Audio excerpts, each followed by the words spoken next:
And we live in this day where it's faddish and fashionable to criticize the church, to oppose the church, to leave the church, to use the church for whatever mission or political cause or social justice ministry or secondary ministry opportunity.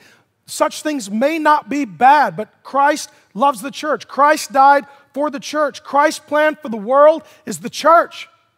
It's the church. And when Jesus shows up, he's talking about the church. He's not talking about anything else, but everything focused on the health, well-being, multiplication, provision for the church.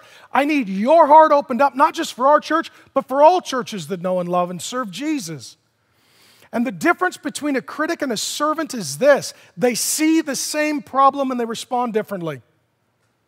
You could show up in the church and say, there's a problem. And a critic will say, therefore, I'm going to criticize that, mock that, malign that, make fun of that. And a servant comes along and says, I'm going to fix that.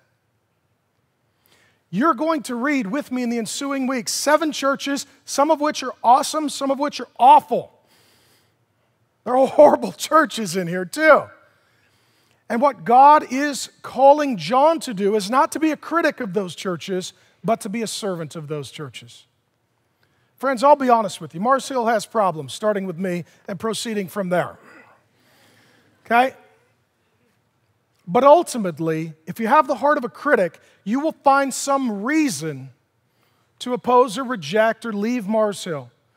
If you come with a heart of a servant, you will see that same need as a calling from Jesus for you to get involved and make a difference.